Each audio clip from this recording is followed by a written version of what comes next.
Mes chers amis, aujourd'hui, nous vous présentons un discours très important du président Vladimir Poutine, prononcé aux côtés de Kassym-Jomart Tokayev, lors du 21 Forum de coopération interrégionale entre la Russie et le Kazakhstan. Dans ce discours, Poutine parle d'un véritable partenariat d'avenir, un modèle de coopération fondé sur la technologie, la formation des jeunes, et la confiance mutuelle entre les deux nations. Écoutez attentivement toute la traduction en français, car au-delà des mots, c'est une vision géopolitique et économique qui se dessine, celle d'un nouvel espace eurasiatique construit sur la solidarité et le progrès. Dites-nous en commentaire.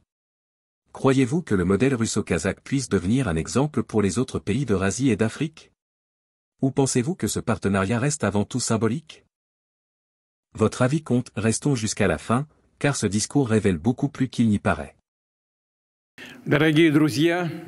Mes chers amis, je suis heureux d'accueillir, aux côtés de Kassym-Jomart Kemelvitch Tokayev, les participants et les organisateurs du 21e Forum de coopération interrégionale entre la Russie et le Kazakhstan, qui, comme cela a été mentionné, se tient dans la région de l'Oural.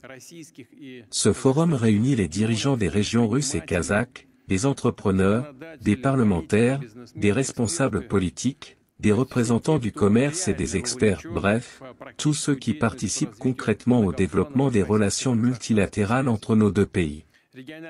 Les liens interrégionaux constituent le fondement de notre coopération mutuelle et multiforme. Ils englobent de nombreux domaines, l'économie, le commerce, l'énergie, le transport, l'agriculture, les technologies numériques, et bien d'autres encore. Aujourd'hui, 76 des 89 sujets de la Fédération de Russie entretiennent des contacts directs avec 17 régions du Kazakhstan. Ce forum se déroule à un moment où nous accueillons à Moscou la visite officielle de Kassym-Jomart Kemelvitch Tokayev. Hier soir et aujourd'hui, nous avons eu des discussions très concrètes et productives. Nous avons signé un ensemble de documents, dont une déclaration sur le partenariat stratégique et l'alliance entre la Russie et le Kazakhstan.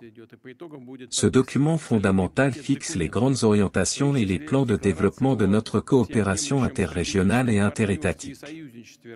Un programme de coopération interrégionale jusqu'en 2028 est déjà en œuvre. Il vise à créer les meilleures conditions pour le développement harmonieux des régions de nos deux pays, et surtout, pour améliorer la qualité de vie de nos citoyens. Il est important de souligner que l'élaboration de ce programme s'est accompagnée de la signature de dizaines de nouveaux accords interrégionaux et de mémorandums commerciaux, ce qui démontre clairement la volonté des régions russes et kazakhes de renforcer la coopération, de développer des projets conjoints et d'approfondir leurs relations économiques. Ce programme interrégional aborde des sujets essentiels, le développement de la main-d'œuvre, la stimulation de l'économie, la formation professionnelle, et la résolution des problèmes socio-économiques. La demande en travailleurs qualifiés et en spécialistes techniques est aujourd'hui particulièrement élevée. C'est pourquoi nous mettons l'accent sur l'innovation technologique, la production locale et la création de produits à forte valeur ajoutée, plutôt que sur l'importation. C'est une orientation fondamentale, il ne s'agit pas d'importer, mais de créer et de maîtriser nos propres technologies. C'est sur cela que nous devons concentrer nos efforts, et c'est pour cela qu'il faut former nos jeunes. De nombreuses sessions et séminaires de ce forum ont été consacrés à la question « Comment aider les jeunes à choisir leur avenir professionnel, à découvrir leur vocation, et à contribuer au développement du potentiel industriel de nos deux pays ». Je tiens à souligner qu'en Russie comme au Kazakhstan, notamment dans les régions, de nombreux projets sont déjà mis en œuvre dans le domaine de l'enseignement technologique et de l'ingénierie. Au niveau national, des programmes similaires sont lancés pour valoriser les métiers techniques. Des progrès notables ont été réalisés dans la modernisation du système d'éducation professionnelle, en réponse directe aux besoins du marché du travail. La coopération s'intensifie entre les régions, les établissements d'enseignement et les milieux économiques pour la formation de cadres compétents. En Russie, depuis 3 ans, le projet fédéral « Professionnalité » est en cours. Dans ce cadre, des clusters éducatifs spécialisés ont été créés pour former des spécialistes hautement qualifiés, directement opérationnels. Nous pourrions envisager le développement d'un programme conjoint de formation de cadres techniques pour les régions des deux pays. Il convient également de noter qu'un grand nombre de jeunes Kazakhs choisissent d'étudier en Russie, notamment dans les domaines de l'ingénierie. Actuellement, environ 55 000 étudiants kazakhs étudient dans des universités, collèges et instituts techniques situés à Moscou, à Saint-Pétersbourg, dans l'Oural, en Sibérie et dans la région de la Volga. Par ailleurs, le Kazakhstan abrite des filiales de 8 grandes universités russes, dont l'Université d'État de Moscou, MGU, l'Institut d'ingénierie et de physique de Moscou, et l'Université russe de chimie et de technologie. Des projets conjoints existent également avec l'Institut Skolkovo de sciences et de technologie, notamment dans les domaines de la numérisation, des télécommunications, des énergies renouvelables et de l'intelligence artificielle. L'Académie de l'économie nationale et du service public de Russie coopère elle aussi activement avec des établissements kazakhs. Il existe des partenariats solides entre les universités d'Orenbourg, de Samara et plusieurs universités technologiques du Kazakhstan. Le Kazakhstan est aujourd'hui l'un des leaders en termes d'échanges étudiants avec la Russie, ce qui est naturel compte tenu de notre proximité géographique et historique. En 2026, un festival international de la jeunesse et des étudiants se tiendra en Russie, et nous serons ravis d'y accueillir nos amis du Kazakhstan. Je souhaite également souligner l'importance croissante du mouvement des brigades de travail étudiantes en Russie. Ces jeunes ont la possibilité d'acquérir un véritable savoir-faire professionnel et une expérience pratique précieuse. Ce mouvement a d'ailleurs une origine commune avec le Kazakhstan. Les premières brigades étudiantes sont parties en 1959 pour participer à des travaux de développement dans le nord du Kazakhstan. Un autre exemple inspirant est le centre éducatif et scientifique, Siriu, qui soutient les jeunes talents en Russie. En 2024, une antenne scientifique de Siriu a été ouverte à Baïkonour, permettant aux étudiants d'étudier les sciences techniques. En parallèle, une école Siriu a été créée en Allemagne pour les enfants talentueux d'expatriés russes. Des compétitions professionnelles sont régulièrement organisées, où les jeunes du Kazakhstan participent activement. En août dernier, lors de la finale du championnat des métiers de Russie, les représentants du Kazakhstan ont remporté plusieurs prix dans des disciplines telles que le montage électrique, la technologie automobile et la logistique routière. L'équipe kazakh a également brillé lors de la compétition internationale des compétences innovantes, organisée en septembre à l'Université d'État du Grand Nord de Russie. Tous ces aspects, la formation, la jeunesse, l'innovation, la coopération éducative, sont au cœur des discussions de nos forums conjoints, notamment ceux organisés en Russie avec les ministères de l'Éducation. Le prochain forum se tiendra en juin 2026 à Kazan, et nous invitons bien sûr une large délégation du Kazakhstan à y participer. En conclusion, je voudrais souligner que nos régions disposent d'un immense potentiel de coopération, non seulement dans le domaine de l'éducation et de la formation des cadres, mais aussi dans tous les autres secteurs économiques et sociaux. Je suis absolument convaincu que les régions de la Russie et du Kazakhstan continueront à travailler ensemble, dans l'esprit de confiance, d'amitié et de partenariat stratégique qui caractérise notre alliance. Je souhaite à tous les participants et organisateurs de ce forum plein succès et une excellente continuation. Merci. La technologie peut propulser votre entreprise. Chez 2M Synergie, nous transformons vos idées en solutions digitales sur mesure. Sites web, applications web et mobiles, plateformes personnalisées et campagnes publicitaires. Contactez-nous pour un diagnostic gratuit et faisons passer votre entreprise au niveau supérieur. 2M Synergie. Innovons ensemble.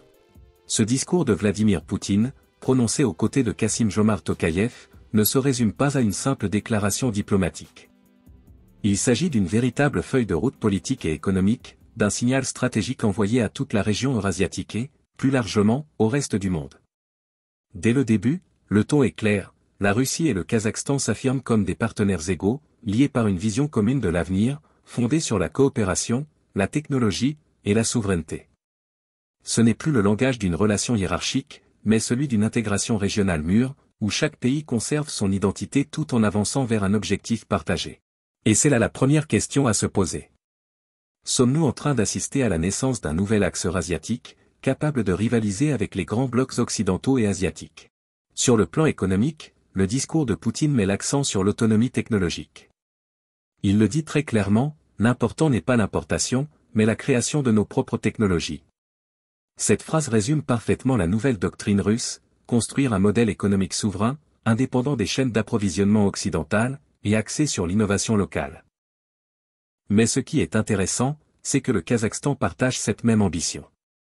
Astana veut, elle aussi, devenir un pôle industriel, énergétique et technologique au cœur du continent. Ainsi, cette alliance n'est pas simplement une coopération d'intérêts, c'est un pacte de développement partagé. Et vous, qu'en pensez-vous?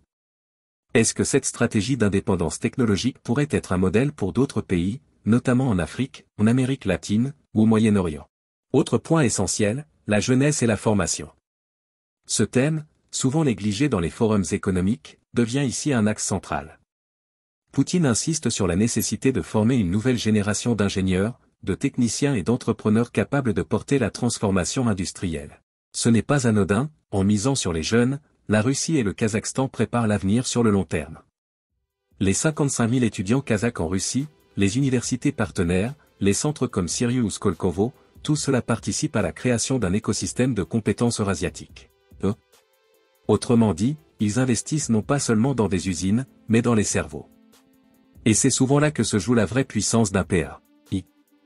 Alors, question pour vous. Pensez-vous que l'éducation et la science puissent devenir le levier principal de la souveraineté nationale, plus encore que l'armée ou les ressources naturelles? Sur le plan politique, cette rencontre a aussi une portée symbolique. À un moment où les relations internationales sont marquées par les tensions, les sanctions et la fragmentation des alliances, la Russie et le Kazakhstan montrent une stabilité régionale rare.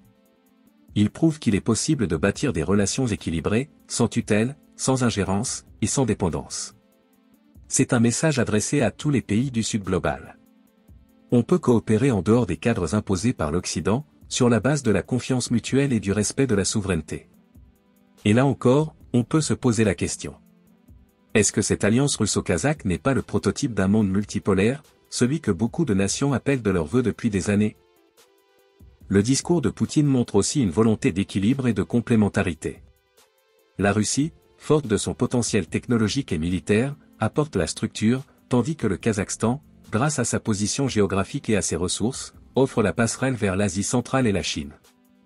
Ensemble, ils forment un pont entre l'Europe et l'Asie, une zone de stabilité au cœur du continent. Cette vision rappelle l'esprit originel de l'Union économique eurasiatique, un espace fondé sur la liberté de coopération, et non sur la confrontation. Et vous, chers amis, croyez-vous que cette intégration régionale pacifique puisse devenir une alternative crédible au modèle occidental, souvent basé sur la concurrence et la domination? Sur le plan stratégique, on remarque aussi la profondeur culturelle du discours. En parlant d'éducation, de jeunes talents, de festivals internationaux et d'échanges universitaires, Poutine envoie un message subtil. L'Eurasie ne doit pas seulement être une zone de commerce, mais aussi un espace de civilisation commune. C'est une vision du monde qui valorise la coopération culturelle autant que l'économie, la solidarité humaine autant que la puissance industrielle.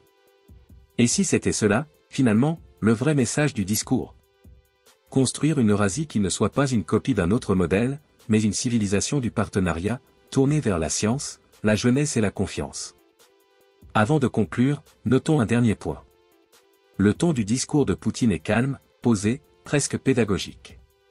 Ce n'est pas un discours de confrontation, mais de construction. Un discours tourné vers le futur, et non vers les rivalités passées. C'est cette nuance qui mérite d'être soulignée.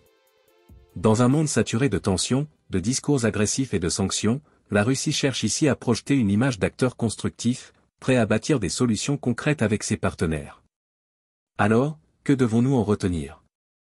Sommes-nous en train d'assister à la renaissance d'un modèle coopératif eurasiatique?